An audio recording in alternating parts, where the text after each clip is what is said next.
চিকিৎসা সেবা জনগণের দোরগোড়ায় পৌঁছে দেওয়ার অঙ্গীকার করলেন প্রধানমন্ত্রী তারেক রহমান।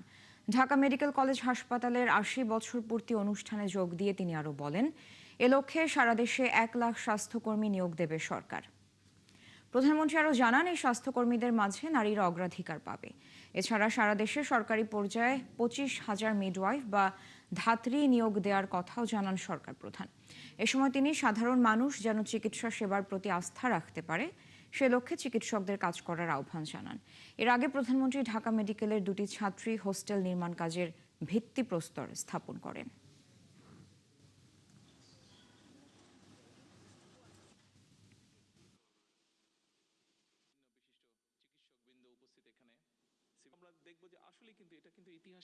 আমরা নার্স, মেডিকেল টেকনোলজিস্ট যেটি আমরা আলাপ করেছি, ফার্মাসিস্ট, মিডওয়াইফ এবং অন্যান্য স্বাস্থ্য পেশাজীবী যেগুলো আছে বিদ্যমান আছে সেগুলো শূন্য পদও দ্রুত তার সাথে যাতে এই শূন্য পদগুলো পূরণ করা যায় সেটির প্রক্রিয়ার কাজও আমরা শুরু করেছি। আমরা একই সঙ্গে সরকারি পর্যায়ে আরো ২৫,০০০ মিডওয়াইফ নিয়োগের পরিকল্পনা নিয়েছি, যাতে করে দেশের প্রতিটি ইউনিয়ন, উপজেলা এবং হাসপাতাল পর্যায়ে নিরাপদ মাতৃত্ব এবং দক্ষ প্রসব সেবা এবং নবজাতকের মানসম্মত পরিচর্যা নিশ্চিত এবং নিরাপদ করা যায়। সম্মানিত উপস্থিতিবৃন্দ, prevention is better than cure, এটা আমরা প্রত্যেকে জানি। এটার জন্য আপনারা যারা ডাক্তার আছেন তারা আপনারা অবশ্যই ভালো করে জানেন। সরকার এই নীতিতে সবার কাছে আমরা স্বাস্থ্য এবং চিকিৎসা সেবা এই নীতির ভিত্তিতে আমরা জনগণের দোরগোড়ায় পৌঁছে দিতে চাই।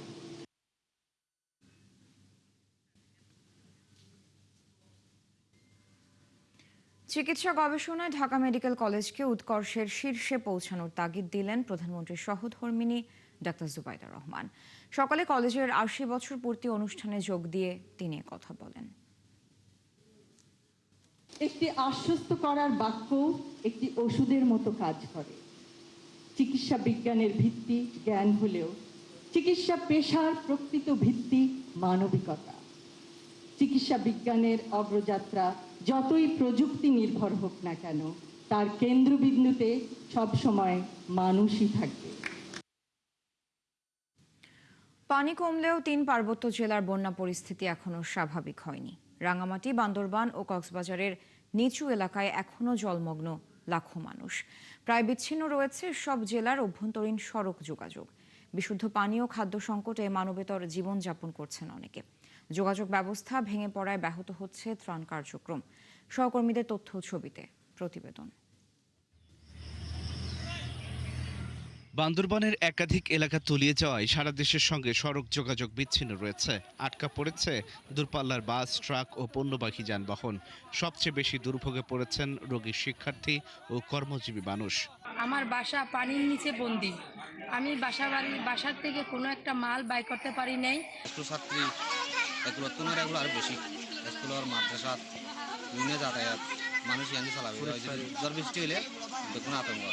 সম্ভাব্য পাহাড় ধসের ঝুঁকি বিবেচনায় জেলা প্রশাসন জেলার ৭ উপজেলায় ২২০টি আশ্রয় কেন্দ্র খুলেছে। ইতিমধ্যে প্রায় ৪,০০০ মানুষ সেখানে আশ্রয় নিয়েছেন। সেনাবাহিনী, বিজিবি, পুলিশ, ফায়ার সার্ভিস ও প্রশাসনের সমন্বয়ে উদ্ধার ও ত্রাণ কার্যক্রম চলমান রয়েছে বলে জানিয়েছেন জেলা প্রশাসক। এখন পর্যন্ত আমাদের আশ্রয় কেন্দ্রে কোনো ধরনের ত্রাণের ঘাটতি হয়নি। এখানে কিছু আর্থিক সহযোগিতা দরকার, সেটাও আমরা এখন পর্যন্ত নিশ্চিত করে রেখেছি। এবং আমাদের আরেকটি লক্ষ্য হলো যে এই দুর্যোগ পরবর্তী পুনর্বাসনের ক্ষেত্রে কোন এলাকায় কী ধরনের সহযোগিতা প্রয়োজন আমি সেটা ফাইন্ড আউট করবার চেষ্টা করছি। এবং যথাযথ সরকারি সহায়তা বা স্থানীয় পর্যায়ে যদি সহায়তা আমরা সংগ্রহ করতে পারি তাহলে সেটিও ইনশাল্লাহ আমরা ওভারকাম করে ফেলব। রাঙামাটির বিস্তীর্ণ এলাকার নিচু এলাকা এখনও বন্যা কবলিত। বহু মানুষ পানিবন্দী অবস্থায় আছে। দুর্গত এলাকায় দেখা দিয়েছে পানি ও খাবার সংকট। কক্সবাজারে বন্যায় ক্ষতিগ্রস্ত মানুষের সংখ্যা এখন ১,৫০,৬৬২ জন। এর মধ্যে ৬৪৮টি আশ্রয় কেন্দ্রে আশ্রয় নিয়েছে ১৪,০৬১ জন। আশ্রয় কেন্দ্রে অবস্থান নেওয়া দুর্গতদের শুকনো খাবার সহ জরুরি সহায়তা দেওয়া হচ্ছে।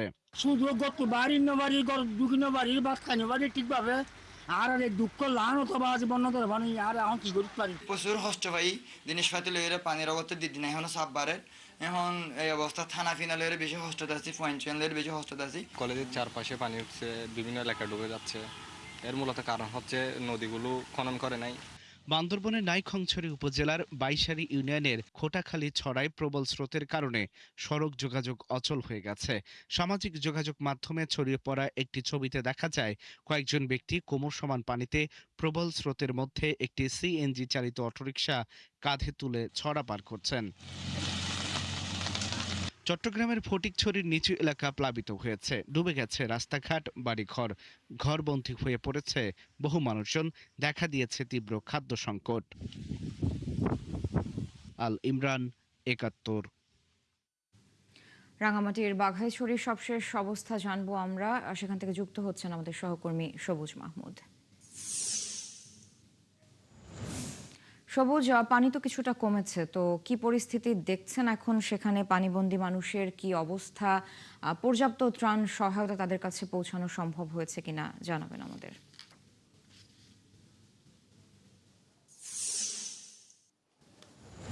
মেহজাবিন, আমি আছি বাঘাইছড়ির বাগাইহাট নামক একটি জায়গায়, যে এইটা বাগাইহাট সরকারি প্রাথমিক বিদ্যালয়। সেই প্রাথমিক বিদ্যালয়ে একটি আশ্রয় কেন্দ্র আছে, সেই আশ্রয় কেন্দ্রে আছি। এই আশ্রয় কেন্দ্রে প্রায় 20টিরও বেশি পরিবার এখানে কিন্তু আশ্রয় নিয়েছে, এবং এখানে আপনি জানতে চাচ্ছিলেন যে এখানকার সবশেষ অবস্থা কি। রাঙামাটির পানি কিছুটা কমলেও ভোগান্তি কিন্তু কমেনি। অনেকের বাড়িঘর এখনো বসবাসের উপযোগী হয়নি, যার কারণে তারা কিন্তু আশ্রয় কেন্দ্রেই আছে। সেই সাথে অব্যাহত যে বৃষ্টি হচ্ছে তার কারণে পাহাড় ধস এবং পুনরায় প্লাবিত হওয়ার একটি আশঙ্কা তৈরি হচ্ছে, যার কারণে এই আশ্রয় কেন্দ্রগুলো থেকে যারা আশ্রয় প্রার্থী আছে তারা কিন্তু এখান থেকে যেতে পারছে না, তাদের বাড়িঘর এখনো বসবাসের উপযোগী হয়নি। আমি যারা আশ্রয় প্রার্থী আছে তাদের কাছ থেকে একটু জানতে চাই, আপনাদের বাড়িঘরে আপনারা যেতে পারছেন না কেন? আমরা পারতেছি না, এখনো বাড়িঘর কাঁচা আছে, এখনো উপযোগী না যে এখনো থাকার এখনো ওইরকম পরিবেশ নেই। আবার যদি পানি কমে যায় কিন্তু আবার এখন পানি আবার বাড়তেছে, বৃষ্টি পড়তে পড়তে আবার বাড়তেছে বর্তমানে এখন। হ্যাঁ জি। আপনাদের এখানে ত্রাণ ব্যবস্থা কেমন? আমার ত্রাণ ব্যবস্থা এখনো আপাতত কিছু নেই। 7 তারিখে রাতে 10টা বাজে আসছি আমরা, এখনো 8 তারিখে উপজেলা নির্বাহী অফিসার থেকে অল্প কিছু সামান্য একটু ত্রাণ দিতে, 8 তারিখে বেলা 2টা বাজে বন্ধ, অল্প কিছু সামরিক ত্রাণ। এই পর্যন্ত কোনো ত্রাণ আসেনি আমাদের এখানে। মেহজাবিন, আপনি যেমনটা শুনছিলেন যে এখানে ত্রাণ ব্যবস্থাটা এখনো ওইভাবে সন্তুষ্ট না, এখানে যে ত্রাণ দেওয়া হয়নি অনেকে অভিযোগ করছে। আবার স্থানীয় প্রশাসন এবং ব্যবস্থাপনা থেকে বলা হচ্ছে কিন্তু তারা পর্যাপ্ত ত্রাণ ব্যবস্থা দিচ্ছেন এবং সেটার আপডেটও নিয়মিত দিচ্ছেন। তো অনেকের কাছে হয়তো ত্রাণ পৌঁছায় নাই, যে কারণে তারা অসন্তুষ্ট প্রকাশ করছে। সেই সাথে রাস্তাঘাটগুলোও কিন্তু ধসে পড়েছে, সেখানে যোগাযোগ হচ্ছে না। আপনারা এখানে যারা থাকছেন আপনারা খাওয়া দাওয়া কিভাবে করছেন, কিভাবে? অনেক কষ্ট করে খাওয়া দাওয়া করতেছে, আমাদের অনেক অসুবিধা হচ্ছে। চুলা ভেঙে গেছে, গ্যাসে চুলা আনতে পারে নাই, খাদ্য অনেক কষ্ট বাচ্চাদের নিয়ে। আপনাদের এখানে কতগুলো আছেন লোকজন আপনারা? 24 জন। 24টা পরিবার। আচ্ছা, আর কি কি সমস্যা হচ্ছে আপনাদের? ওষুধপাতি বা অন্য কোনো এগুলো পাচ্ছেন কিনা আপনারা? না, ওগুলো তো আমরা পাচ্ছি না। মনে আছে বাচ্চা কাচ্চা নিয়ে মনে করেন একবেলা যার টাকা আছে কিনে খাইতেছে হোটেল থেকে, যে পারতেছে না, খাইতেছে না, উবাস। হ্যাঁ, বাচ্চা কাচ্চা কান্দাকুন্দি করে, মানে বাড়ি করে যাওয়ার মতো কোনো পরিস্থিতি মনে করেন নাই আর কি। ওরকম। আপনারা কিভাবে, আপনাদের কোনো সমস্যা হলে কিভাবে, কোথায় যাচ্ছেন?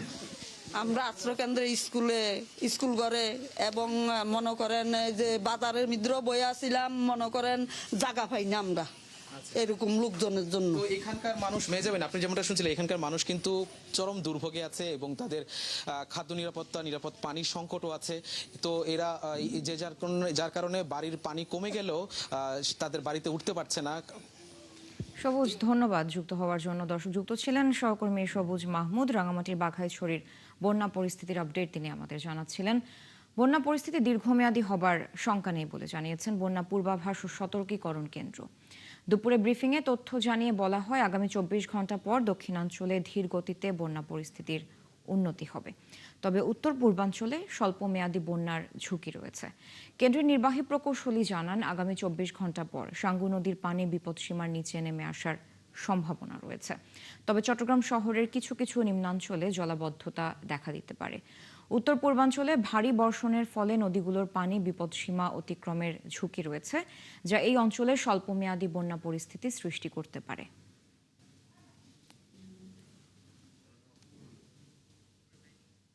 আগামী 24 ঘন্টা পরবর্তী সময়ে বন্যা পরিস্থিতির বিরাজমান বন্যা পরিস্থিতির দ্রুত উন্নতি পরিলক্ষিত হতে পারে এবং আগামী 24 থেকে 48 ঘন্টা পরে সম্ভাব্য যে সকল ঝুঁকিপূর্ণ স্থান আছে সেগুলোতেও পানি হ্রাস পাওয়ার সম্ভাবনা দেখা যেতে পারে। দক্ষিণাঞ্চলে আগামী 24 ঘন্টা পরবর্তী সময়ে বন্যা পরিস্থিতির উল্লেখযোগ্য উন্নতি হওয়ার সম্ভাবনা রয়েছে। তবে উত্তরাঞ্চলীয় এবং উত্তর পূর্বাঞ্চলীয় কিছু অববাহিকাতে আগামী 24 থেকে 48 ঘন্টায় বন্যা পরিস্থিতি স্বল্পমেয়াদী বন্যা পরিস্থিতি সৃষ্টির ঝুঁকি রয়েছে। আগামী 24 ঘন্টায়ও কিছুটা ধীর গতিতে হ্রাস পাওয়ার প্রবণতা অব্যাহত থাকতে পারে এবং বর্তমানে চট্টগ্রামের সাঙ্গু নদী দোহাজারী পয়েন্টে বিপদসীমার উপরে রয়েছে, যেটি আগামী 48 ঘন্টায় বিপদসীমার নিচে নেমে আসার সম্ভাবনা রয়েছে। এদিকে কক্সবাজারে বন্যা দুর্গত এলাকায় মানবিক বিপর্যয় দেখা দিয়েছে, সহায় সম্বল হারিয়েছে বহু মানুষ। আজও সকাল থেকে টানা বৃষ্টি ঝরছে। বিস্তারিত জানবো আমরা, জানাতে যুক্ত হচ্ছেন সহকর্মী মোহন ইসলাম। মোহন, আপনি এই মুহূর্তে ঠিক কোথায় আছেন? সেখানকার বন্যা পরিস্থিতির অবস্থা আমাদের জানাবেন। সেখানকার পানিবন্দী মানুষ কেমন আছেন এবং ত্রাণ কার্যক্রম ঠিকভাবে সেখানে পরিচালিত হচ্ছে কিনা, কোনো ধরনের অভিযোগ রয়েছে কিনা ত্রাণ কার্যক্রম নিয়ে?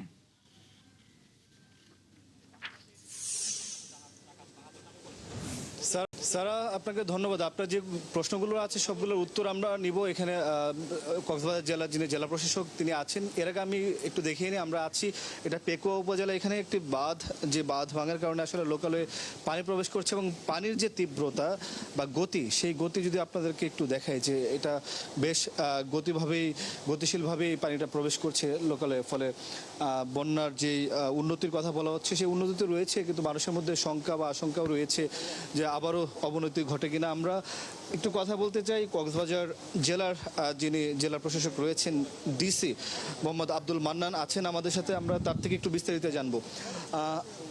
আপনার থেকে একটু জানতে চাই যে এই যে আপনার কক্সবাজার জেলার বন্যা পরিস্থিতি বর্তমানে কেমন, কি পরিস্থিতিতে রয়েছে এবং পাশাপাশি মানুষজনের যে ভোগান্তি সেগুলো কমানোর জন্য আপনাদের পদক্ষেপ কি, ত্রাণ কার্যক্রমের পরিস্থিতি কি?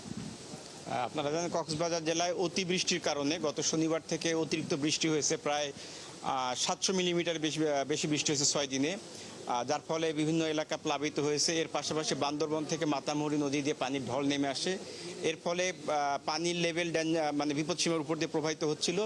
এই গতকালকে থেকে বৃষ্টির পরিমাণ কমে যাওয়াতে পানি প্রবাহ কমে গেছে। আজকে সকাল 10টার দিকে আমাদের চকরিয়া চিরিঙ্গা পয়েন্টে পানি উন্নয়ন বোর্ডের তথ্য মোতাবেক পানি বিপদসীমার নিচ দিয়ে প্রবাহিত হচ্ছে, পানি নেমে যাচ্ছে।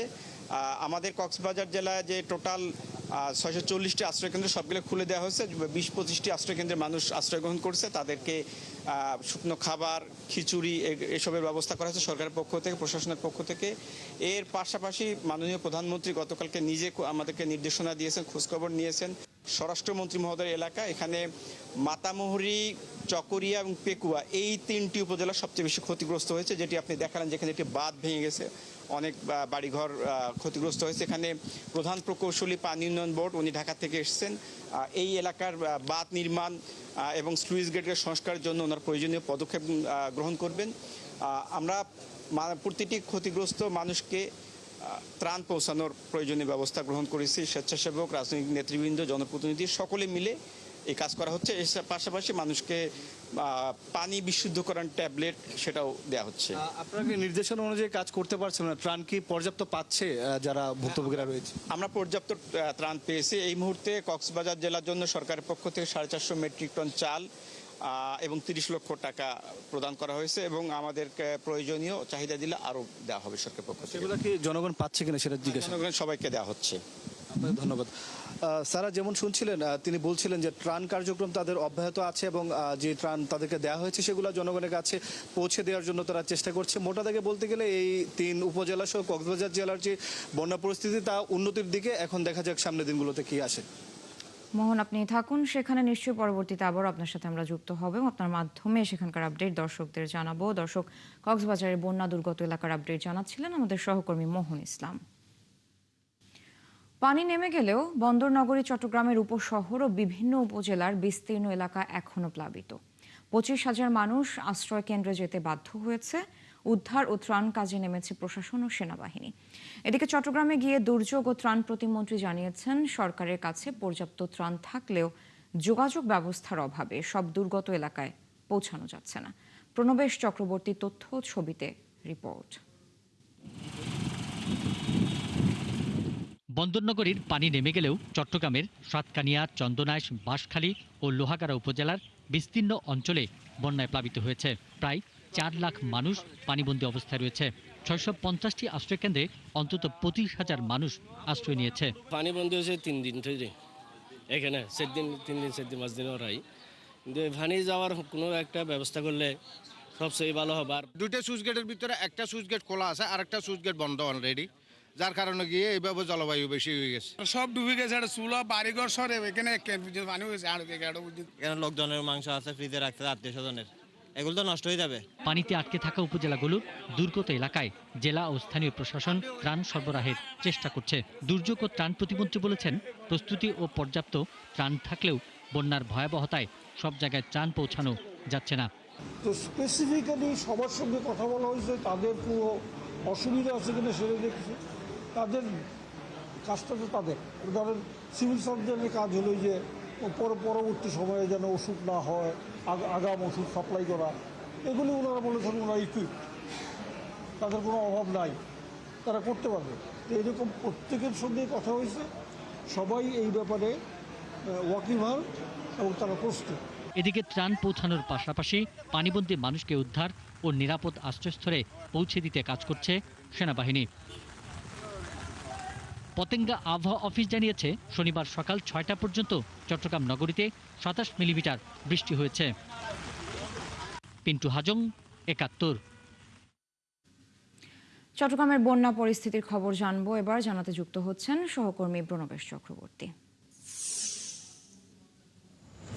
প্রণবেশ, আপনি তো চট্টগ্রামের বিভিন্ন স্থান ঘুরে খবর সংগ্রহ করছেন, তো কি অবস্থা দেখছেন এই মুহূর্তে? পানিবন্দী মানুষ সেখানে কেমন আছেন? এবং আপনার রিপোর্টে যেমনটি দেখছিলাম যে পর্যাপ্ত ত্রাণ আছে, কিন্তু যোগাযোগ ব্যবস্থার অভাবে আসলে দুর্গত এলাকায় সেগুলো পৌঁছানো সম্ভব হচ্ছে না। সেক্ষেত্রে প্রশাসন কি ব্যবস্থা নিল, জানাবেন বিস্তারিত।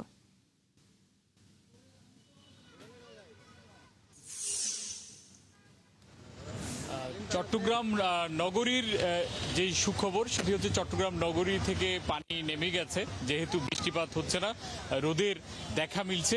কিন্তু চট্টগ্রামের আশপাশের যে উপজেলা, 5টি উপজেলা, তার মধ্যে বাঁশখালী, সাতকানিয়া, ফটিকছড়ি, চন্দনাইশ, এই উপজেলাগুলোর অবস্থা আসলে ভালো নয়। কারণ এখানে এখনো পর্যন্ত প্রায় 5 লাখ মানুষ পানিবন্দী অবস্থায় আছে। অনেক জায়গায় এখনো ত্রাণ পৌঁছেনি। এখন সেখানে স্থানীয় প্রশাসনকে সহযোগিতার জন্য সেনাবাহিনী মাঠে নেমেছে। তারা চেষ্টা করছে দুর্গত এলাকাগুলোতে ত্রাণ, শুকনো খাবার, শিশুদের খাবার সেগুলো পৌঁছে দেওয়ার জন্য। সব জায়গায় যে যেতে পারছে তা নয়, তারপরও বিশেষ করে বাঁশখালী অঞ্চল এটি উপকূলীয় অঞ্চল, অর্থাৎ এটার সাথে সমুদ্র যুক্ত থাকার কারণে এখন নৌবাহিনী কিংবা কোস্টগার্ডকে কাজে লাগানোর চিন্তা করছে সরকার।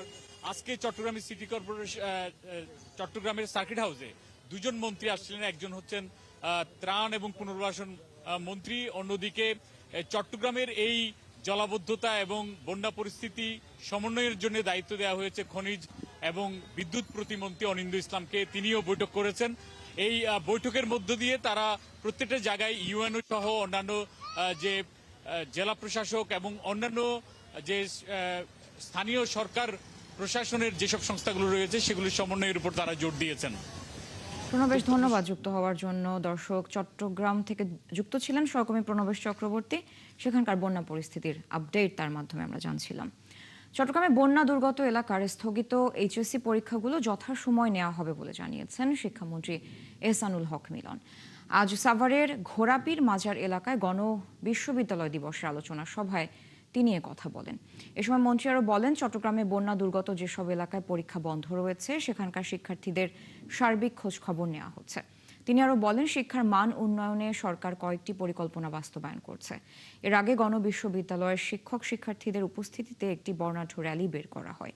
এ সময় ঢাকা 19 আসনের সংসদ সদস্য ডাক্তার দেওয়ান মোহাম্মদ সালাউদ্দিন বাবু এবং গণবিশ্ববিদ্যালয়ের উপাচার্য প্রফেসর ডক্টর আবুল হোসেন সহ অনেকে উপস্থিত ছিলেন।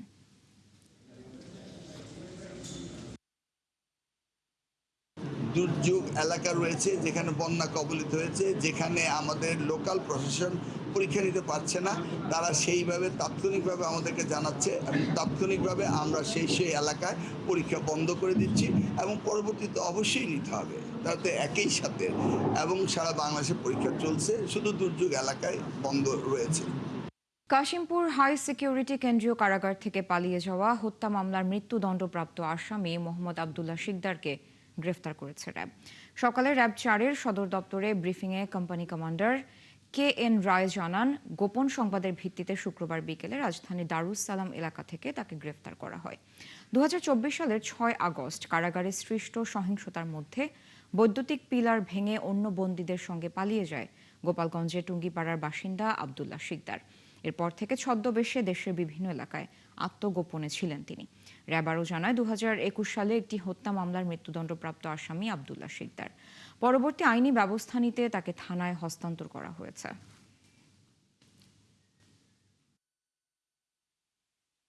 এই গ্রেপ্তারকৃত আবদুল্লাহ আমাদের দারুস সালাম থানাধীন এলাকায় আত্মগোপনে আছে এবং সেই প্রেক্ষিতে গতকাল 10 জুলাই আমরা অভিযান পরিচালনা করে তাকে গ্রেপ্তার করি এবং তাকে গ্রেপ্তারে জিজ্ঞাসাবাদে যেটা জানা যায় যে সে 2021 সালের 7 অক্টোবর গোপালগঞ্জের টুঙ্গিপাড়া থানায় তার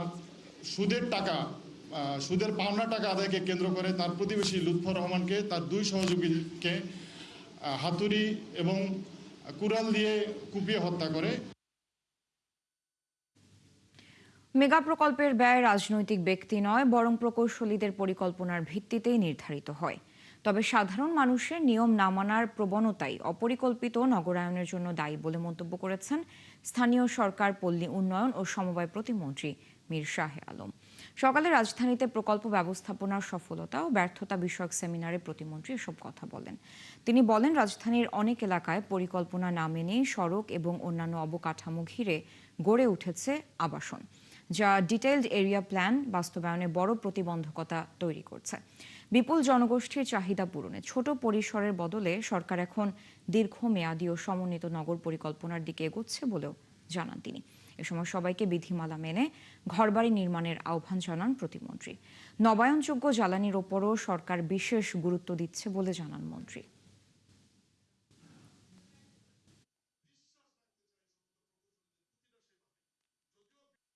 সমস্ত ডিপার্টমেন্ট লক্ষ হাজার কোটি টাকা খরচ করে আমরা ভালো ভালো প্রকল্প নির্মাণ করছি, কিন্তু যে টুকটাক যেখানে প্রবলেম হচ্ছে সেই প্রবলেমগুলো মানুষের সামনে নিয়ে এসে ইঞ্জিনিয়ারদের হেয় প্রতিপন্ন করা হচ্ছে, যেটা আমাদের কারোর জন্যই কাম্য নয়,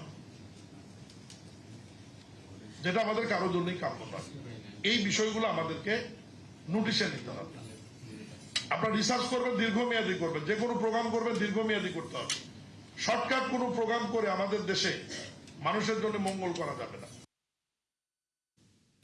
দেশি সুতায় তৈরি পোশাক রপ্তানিতে শিল্প মালিকদের 5% নগদ প্রণোদনার আশ্বাস দিয়েছে সরকার, যা এতদিন ছিল মাত্র 1.5%।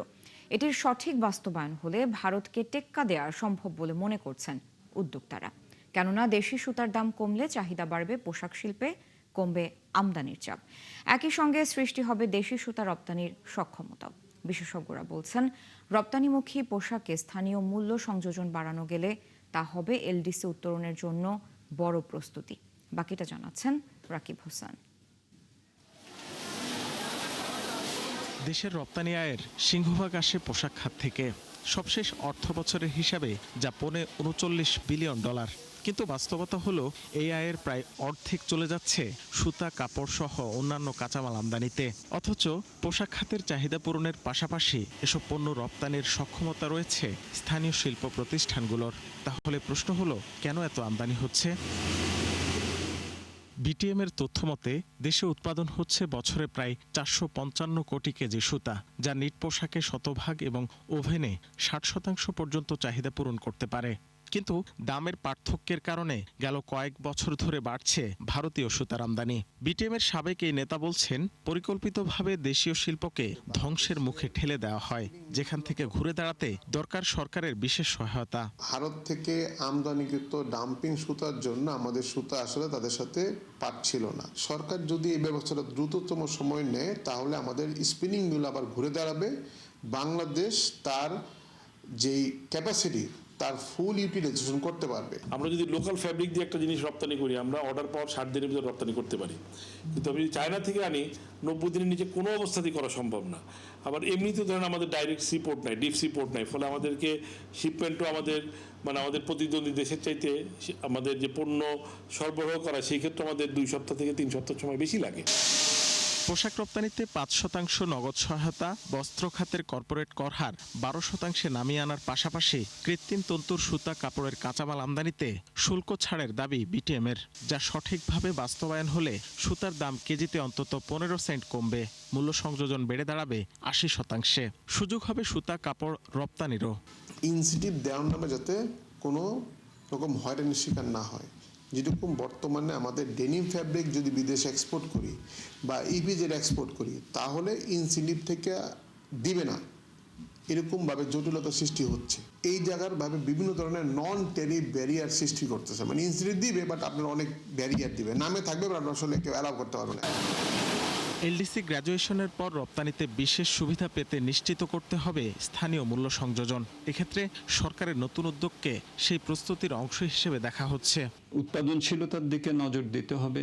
আমাদের বিভিন্ন ধরনের যেগুলো নাকি কস্ট এলিমেন্ট আছে, লজিস্টিক্স, সিঙ্গেল উইন্ডোতে আমরা যদি করতে পারি, আমরা যদি পোর্টে দ্রুত কার্যক্রম এগুলো যদি ত্বরান্বিত করতে পারি, তো তাহলে তাদের প্রতিযোগিতা সক্ষমতা বাড়িয়ে আমাদের রপ্তানি পণ্য বৈচিত্র্যকরণ, বাজার বৈচিত্র্যকরণের দিকে আমরা যেতে পারবো। তো এটাতে আমাদের এই বছর সবচেয়ে বেশি নজর দিতে হবে।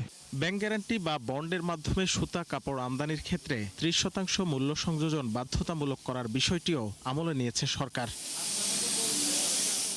রাকিব হোসেন, 71, ঢাকা। সিলেটের হযরত শাহজালাল রহমতুল্লাহ আলাইহি মাজারের দান বাক্সে টাকা গণনা শুরু হয়েছে। বাণিজ্য, শিল্প, বস্ত্র, পাট মন্ত্রীর সভাপতিত্বে গঠিত 12 সদস্যের উচ্চ পর্যায়ের কমিটির অধীনে এটি প্রথম দান বাক্স গণনা হচ্ছে। সকালে মাজার পরিচালনা কমিটির সদস্যরা আনুষ্ঠানিকভাবে দান বাক্স খুলে ভেতরে থাকা নগদ অর্থ সংগ্রহ করেন। পরে মাজার প্রাঙ্গণে গণনার কাজ শুরু হয়। গণনার সার্বিক পরিস্থিতির খোঁজ রাখছেন আমাদের সহকর্মী হোসাইন সুজাত, যুক্ত হচ্ছি তার সাথে। সুজাত, মাত্র 19 দিন আগেই তো মাজারের টাকা গণনা করা হয়েছিল, এত দ্রুত আবার কেন গণনা হচ্ছে? এর আগে তো এরকমটা হয়নি, আসলে আমরা দেখিনি। এ বিষয়ে মাজার পরিচালনা কমিটির সদস্যরা কি বলছেন, একটু জানাবেন বিস্তারিত।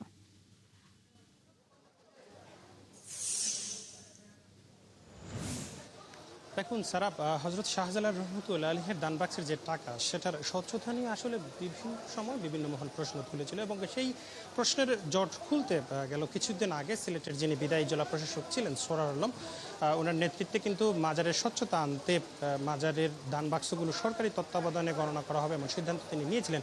তারপর তিনি কিন্তু বদলি হয়ে যান। তারপর সিলেট 1 আসনের যিনি সংসদ সদস্য আছেন, শিল্প, বাণিজ্য ও ক্ষুদ্র পাট বস্ত্র মন্ত্রী খন্দকার আব্দুল মুক্তাদিরের নেতৃত্বে একটি 12 সদস্যের উচ্চ পর্যায়ের কমিটি গঠন করা হয় এবং এই 12 সদস্যের উচ্চ পর্যায়ের কমিটি গঠনের পর আজকে 19 দিন পর মাজারের দান বাক্সের টাকা কিন্তু খোলা হয়েছে এবং সকাল 11টা থেকে এখানে আসলে সেই টাকাগুলো গণনা শুরু হয়েছে। আমরা যেটা দেখেছি যে 1 টাকা থেকে শুরু করে বাংলাদেশের যেটি সর্বোচ্চ মুদ্রা আছে 1000 টাকা, সেটি কিন্তু মানুষ দান করেছেন। পাশাপাশি বিভিন্ন বৈদেশিক মুদ্রাও সেখানে রয়েছে, স্বর্ণ রয়েছে, রূপো রয়েছে, অনেক ধরনের জিনিস রয়েছে। আবার আমরা দেখেছি যে অনেকে কিন্তু অনেক চিঠিও দিয়েছেন যেগুলো আসলে দুর্নীতি বিরোধী ছিল। তো আমরা এই 12 সদস্যের উচ্চ পর্যায়ের কমিটিতে যারা আছেন, সিলেট সিটি কর্পোরেশনের প্রশাসক আব্দুল কাইয়ুম চৌধুরী, সিলেট উন্নয়ন কর্তৃপক্ষের চেয়ারম্যান রেজাউল হাসান কোয়েসলুদি, আমরা দুজনের সাথেই কথা বলেছিলাম। তারা আমাদেরকে জানিয়েছেন যে এই টাকাগুলো সংগ্রহ করে, অর্থাৎ গণনার পর সেগুলো জেলা প্রশাসকের পক্ষ থেকে সিলেটের সোনালী ব্যাংকে যে অ্যাকাউন্ট খোলা হয়েছে সেখানে সেগুলো জমা দেওয়া হবে এবং এই অ্যাকাউন্টটি সবসময় উন্মুক্ত রাখা হবে। যে কেউ যে কোনো সময় এই অ্যাকাউন্টের স্টেটমেন্ট নিতে পারবেন, অ্যাকাউন্টে কত টাকা আছে, কোন খাতে ব্যয় হয়েছে সেটি তারা জানতে পারবেন। তো এখন পর্যন্ত আসলে গণনা চলছে। পাশাপাশি আমরা মাজার কর্তৃপক্ষ যারা আছেন তাদের সাথে আমরা কথা বলছিলাম, বিশেষ করে শাহজালাল রহমতুল্লাহ আলাইহির মাজারের যিনি মতো মোতাওয়াল্লি, ওনার সাথে আমরা কথা বলেছিলাম। তিনি আমাদেরকে জানিয়েছেন যে তারাও আসলে সরকারের পক্ষ থেকে এক্সট্রা সুষ্ঠু গাইডলাইন তারা চাচ্ছেন। তো তাদেরকে যদি সুষ্ঠু গাইডলাইন না দেওয়া হয় তাহলে কিন্তু তারা উচ্চ আদালতে যাবেন এবং সেখানে রিট করে তারা সেই পুরনো আদলে আবার মাজার ব্যবস্থাকে ফিরিয়ে নেওয়ার চেষ্টা করবেন। তো এই ছিল আমার কাছে সিলেটের হজরত শাহজালাল রহমতুল্লাহ আলাইহির মাজার থেকে সর্বশেষ পরিস্থিতি। সারা সুজাত, ধন্যবাদ যুক্ত হওয়ার জন্য। দর্শক, সিলেটের হজরত শাহজালাল রহমতুল্লাহ আলাইহি মাজারের দান বাক্সের টাকা গণনার আপডেট নিয়ে যুক্ত ছিলেন সহকর্মী সুজাত। দর্শক জুড়ে তরুণদের লড়াকু নেতার আইকন নুরুল হক নূর যখন চিরাচরিত রাজনীতি পেরে উঠতে পারছিল না, তখন প্রতিবাদের ভাষা ছিল নূরদের দখলে। অব্যাহত নির্যাতন আর ষড়যন্ত্রের পথে কখনোই হাল ছাড়েননি তারা। জুলাই গণঅভ্যুত্থানেও পুলিশ ধরে নিয়ে অমানুষিক নির্যাতন করে ভিপি নূরকে। তিনি বলছেন, জুলাইয়ের প্রত্যাশা পূরণ হয়নি, সামনের দিনে আর কোনো অভ্যুত্থানও দেখেন না তিনি। মোহাইমিনুল খান অপুর রিপোর্টে দেখুন বিস্তারিত।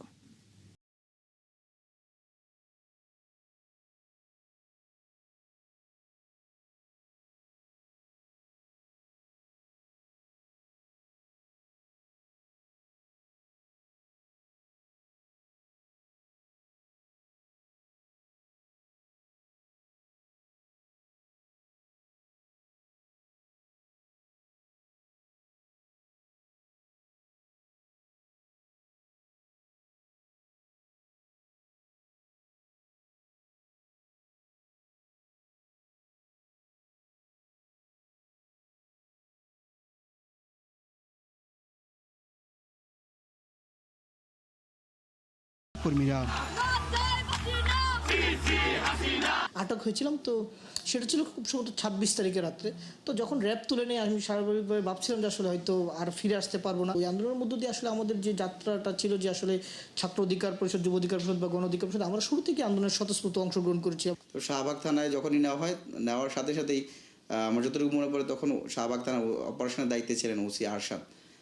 তিনি এসে আমাকে বেদরক নির্যাতন করে এবং খুবই বিশ্রী ভাষায় গালিগালাজ করে। কনস্টেবল থেকে শুরু করে এমন একজন নাই যারা এসে অ্যালোপ্যাথি কিল, ঘুষি, লাথি যে যেমনটা পারছে।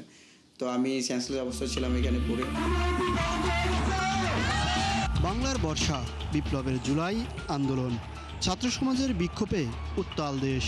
প্রশাসনের রাডারে নূর যথারীতি আবারও গ্রেপ্তার। তারপরও নূরের দিকে তাকিয়ে ছাত্র সমাজ আর তার শিষ্যরা। গ্রেপ্তার থাকা অবস্থায় সরকারের অন্দরমহলের অনেক কিছু দেখেন নূর। নির্যাতনের মধ্যেও আশা জাগে তার। সিন্দাবাদের ভূতের মতো চেপে বসা স্বৈরাচারী পতন এখন সময়ের ব্যাপার মাত্র। বাহিনীর মধ্যে চেইন অফ কমান্ড ভেঙে পড়ছে, একজন একজনের কথা শুনছে না। ডিবির ব্যর্থতার দায় দিচ্ছে আপনার ডিজিএফআই, আবার ডিজিএফআইকে দুষতেছে ডিবি। এবং যেহেতু বাহিনীগুলোর মধ্যে বা প্রতিষ্ঠানগুলোর মধ্যে একটা কনফ্লিক্ট তৈরি হয়ে গেছে ক্রেডিট নেওয়ার জন্য, যে কে ব্যর্থ কে সফল, তো তখন আমার মনে হয়েছিল যে গভর্নমেন্ট ফল করতে যাচ্ছে। তরুণদের আইকনিক এই নেতা মনে করেন জুলাই সবার, তবে তার এক সময়কার শিষ্যরা যেভাবে এখন জুলাইকে বর্ণনা করে তার সমালোচনা উঠে এলো নূরের কণ্ঠে। আমরা বলা চলে পাইওনিয়ার আন্দোলনে, কিন্তু আমাদের কিন্তু এখান থেকে সাইড করে দিয়ে এই কতিপয় নতুন নেতৃত্বকে হাইলাইটস করে এমনভাবে তৈরি করা হলো যে তারা মাস্টার মাইন্ডেড, অথচ অনেক এখানের ছেলেপেলে আছে যাদেরকে 5ই আগস্টের পূর্বে কোনোদিন একটা এই সমস্ত প্রতিবাদ একটা মিছিল মিটিংও দেখিনি। এই অল্প বয়সে বাংলাদেশের রাজনীতির নানা রূপ আর এর অলিগলি দেখেছেন ডাকসুর ভিপি নামে পরিচিতি পাওয়া এই নেতা। তিনি মনে করেন কথায় কথায় আর অভ্যুত্থান হবে না। 71 থেকে 90 হয়েছে এই আপনার বলা চলে 20 বছরের মাথায় বা 19 বছরের মাথায়। দেন 90 থেকে এই 24, এই আপনার আবার 33 বছরের মাথায়। কাজে গণ অভ্যুত্থান একটা রাজনৈতিক বক্তব্য বলা যায় যে গণ অভ্যুত্থান হবে, এই হবে, কিন্তু বাস্তবতা সেটা ভিন্ন। তবে আক্ষেপ নিয়ে বলেন জুলাই প্রত্যাশা পূরণ হয়নি, এটি একটি গোষ্ঠী নষ্ট করেছে। দেখছি একদল মানুষ ওই মুক্তিযুদ্ধকে যেভাবে আওয়ামী লীগ তার স্বার্থ হাসিলের জন্য ব্যবহার করেছে, মুক্তিযুদ্ধের ইতিহাসকে কুক্ষিগত করেছে, জুলাইকেও তাই করেছে, এবং একটা গভর্নমেন্ট সেটাকে এন্ডোর্স করে গেছে, ইন্টারিম গভর্নমেন্ট। তার অভিযোগ আন্দোলনের মাঝখানে বিদেশি শক্তিগুলো অনুপ্রবেশ করে জুলাইকে বিতর্কিত করেছে। তারা এখনো সক্রিয় আছে। মোহাইমিনুল খান অপু, 71, ঢাকা। জয়পুরহাট সদর উপজেলার ভুটিয়াপাড়া সীমান্ত দিয়ে আবারও ৫ জনকে বাংলাদেশে পুশিনের চেষ্টা করেছে ভারতীয় সীমান্তরক্ষী বাহিনী বিএসএফ। গ্রামবাসী ও বিজিবির তৎপরতায় পুশিনের চেষ্টা ব্যর্থ হয়েছে। গত রাত ৩টার দিকে ভুটিয়াপাড়া সীমান্তের পশ্চিম রামকৃষ্ণপুর এলাকা দিয়ে এই পুশিন চেষ্টা হয়। বিজিবি জানায়, ভোরে সীমান্তের লাইট পোস্টের আলো নিভিয়ে বিএসএফ সদস্যরা ৫ জনকে বাংলাদেশে ঠেলে পাঠানোর চেষ্টা করে।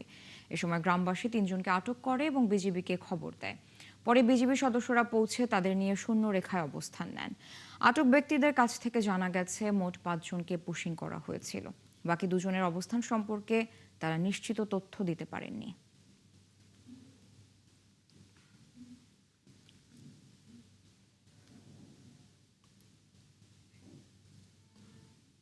পার হয়েছে ৫ জন শুনে, তারপরে মাছ মারার জন্য আমাদের এক জায়গায় আসতেছিল, তো উনি ২ মহিলা হাতালপ করেছে। ২ জন হারে গেছে, ৩ জনকে পাওয়া গেছে।